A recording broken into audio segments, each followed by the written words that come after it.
স্বামী বিবেকানন্দৰ ১৬২ নং জন্মজয়ন্তী আৰু ৰাষ্ট্ৰীয় যুৱ দিৱসৰ লগত সংগতি ৰাখি প্ৰজাপিতা ব্ৰহ্মাকুমাৰী ঈশ্বৰীয় বিশ্ববিদ্যালয় ৰূপনগৰ সেৱা কেন্দ্ৰত এক ড্ৰাগছ বিৰোধী সচেতনতা শিবিৰ অনুষ্ঠিত হয়।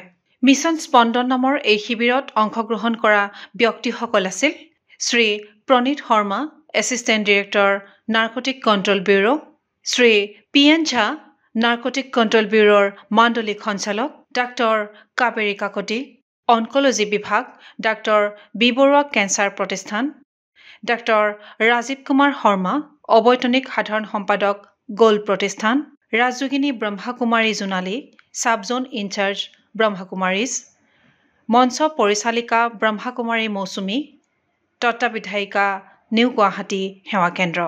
অনুষ্ঠানৰ আৰম্ভণিতে অতিথিসকলক সাদৰ সম্ভাষণ জনোৱা হয়।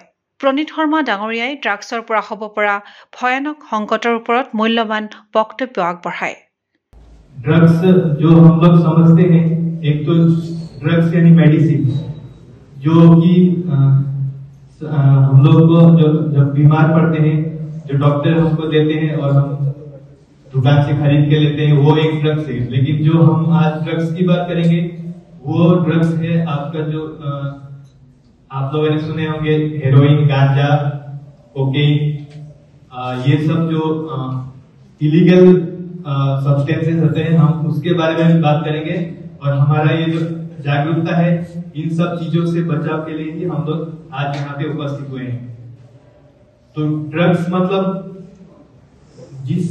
जो सब्सटेंस को हम अपने शरीर के अंदर डालते हैं, वो चाहे किसी भी प्रकार से हो, जो हमारे ब्लड के साथ मिश्रित होता है और हमारे कुछ न कुछ काम में रहते हैं या व्यस्तता की वजह से समय नहीं दे पाते। ডাক্তৰ কাবেৰী কাকতিয়ে যুৱ সমাজক ড্ৰাগছৰ পৰা কিদৰে ৰক্ষা কৰিব তাৰ ওপৰত আলোকপাত কৰে। चीज है, एक है ड्रग्स जो फिजिकल चीज है और एक है मेडिटेशन, मन जो दिखता नहीं है। लेकिन एक्चुअली अगर आप देखें कि जो चीज दिखता नहीं है वो ज्यादा पावरफुल होता है, जैसे हम लोग सब जानते हैं कि हमको इंडिपेंडेंस कैसे मिला। हम लोग को बाह्य तरीके से युद्ध करके इंडिपेंडेंस हम नहीं ले पाए, क्योंकि हमारे जो ऑपोजिशन थे वो ज्यादा स्ट्रांग थे। लेकिन हमने जो इंडिपेंडेंस पाई वो ऐसे एक शस्त्र से इंडिपेंडेंस पाई जो दिखता नहीं था, और वो था नॉन वायलेंस। और जो नॉन वायलेंस माना कि दृढ़ता, ताकि कुछ भी हो जाए हम शस्त्र तो नहीं उठाएंगे, लेकिन हम अपने दृढ़ता को भी नहीं छोड़ेंगे कि भारत को स्वाधीन करना ही है। तो वो भी इनडायरेक्टली एक मन का ही पावर था, मन का ही दृढ़ता था जिसने हमको इंडिपेंडेंस भी दिलाई। अगर बाह्य रूप से इंडिपेंडेंस दिला सकते हैं, ये मन तो मेरा है, ये मन से मुझे जिसने इस मन को वशीभूत किया है, उस मन को फिर से, मेरा मन को फिर से स्वाधीन करना, ये तो मेरे हाथ में ही है। तो इसलिए पहले जानना पड़ेगा कि प्रॉब्लम कहाँ पे होती है बॉडी में। तो अगर देखें कि जो हम, जैसे भाई साहब ने कहा ड्रग्स, तो मेडिसिन वाला ड्रग्स नहीं, लेकिन साइको एक्टिव या फिर साइकोट्रॉपिक, जो साइको माना ब्रेन, जो ब्रेन को एक्टिव कर देते हैं, हाइपर एक्टिव कर देते हैं, वैसे ड्रग्स बॉडी में और ब्रेन में कैसे इफेक्ट करते हैं।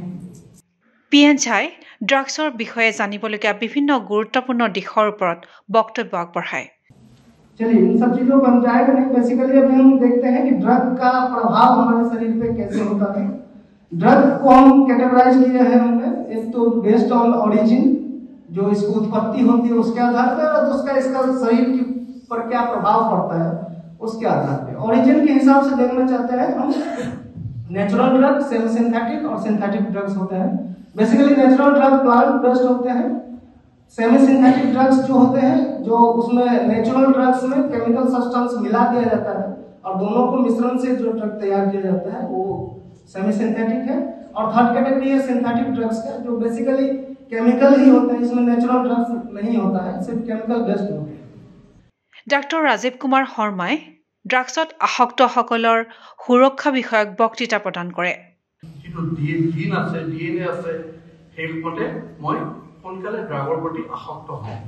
আপুনি আজি এলকহল খালে, এজন ল'ৰাই এলকহল খালে, সি পিছতো খালে, পৰহিও খালে, তাৰ এডিকশ্যন নহয়। কিন্তু কিছুমান মানুহ আছে দুবাৰ খালে এডিকশ্যন হৈ যায়।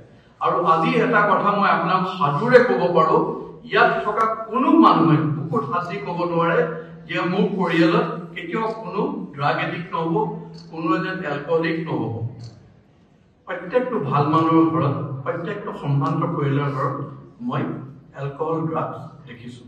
আৰু চবতকৈ ডাঙৰ আজি এটা মেছেজ হৈছে যে এইটো ইনকিউৰেবল ডিজিজ বুলি কয়। ৰাজযোগিনী ব্ৰহ্মাকুমাৰী জোনালীয়ে আধ্যাত্মিকতাৰ আধাৰত যুৱ সমাজ কিদৰে ড্ৰাগছমুক্ত হৈ থাকিব পাৰে তাৰ ওপৰত আলোচনা আগবঢ়ায়। সি পইচা নাপায়, ঘৰত নিদি ঠেলা চলায়, শিক্ষিত ল'ৰা ঠেলা চলাই যিখিনি পায় সেইখিনিৰে খায়। মই কৈছোঁ ঠিক আছে, খাই থাকা, তুমি আহি থাকা। তাক সদায় আমি এইটো বুজাওঁ, এই শিক্ষাৰ কথা বুজাওঁ, অলপ অলপ অলপ এটা নিজে খাবলৈ মন নোযোৱা হ'ল, ৰাতি টোপনি নাহে, দিন ৰাতি ঘূৰি থাকে। আৰু সদায় কয়, সি যেতিয়া বুজি পালে তাৰ ডিপ্ৰেশ্যন টাইপৰ হ'ল, সি কয় আমাক কিয় কোনেও নুবুজালে বাইদেউ, মই চুইচাইড কৰিম, মই মৰিম। মই ক'লো আজি মৰিব নালাগে, কালি মৰিবা, মই তোমাক পাৰ্মিশ্যন দিম। তুমি আজি এইখিনি শুনাচোন, কালি তুমি মৰাৰ আগতে আহিবা, মই তোমাক মৰিবলৈ পাৰ্মিশ্যন দিম। আকৌ এটা ভাল কথা শুনালে, আজি নমৰো, আজি মৰিম। এনেকে কৰোঁতে কৰোঁতে ল'ৰাটো সম্পূৰ্ণ ভাল, এতিয়া একোৱেই নাখায়। একদম উদাহৰণ, জ্বলন্ত উদাহৰণ। এনেকুৱা এজন নহয়, আমাৰ ঈশ্বৰীয় বিশ্ববিদ্যালয়ত বহুত বহুত আছে। সভাৰ অন্তত প্ৰণীত শৰ্মাদেৱে নাৰ্কটিক কণ্ট্ৰল ব্যুৰোৰ স্মাৰক ব্ৰহ্মাকুমাৰী সংস্থাক প্ৰদান কৰে। আনহাতে ৰাজযোগিনী জোনালী বাইদেৱে অতিথিসকলক ঈশ্বৰীয় উপহাৰ প্ৰদান কৰি সকলোকে ধন্যবাদ জ্ঞাপন কৰি অনুষ্ঠানৰ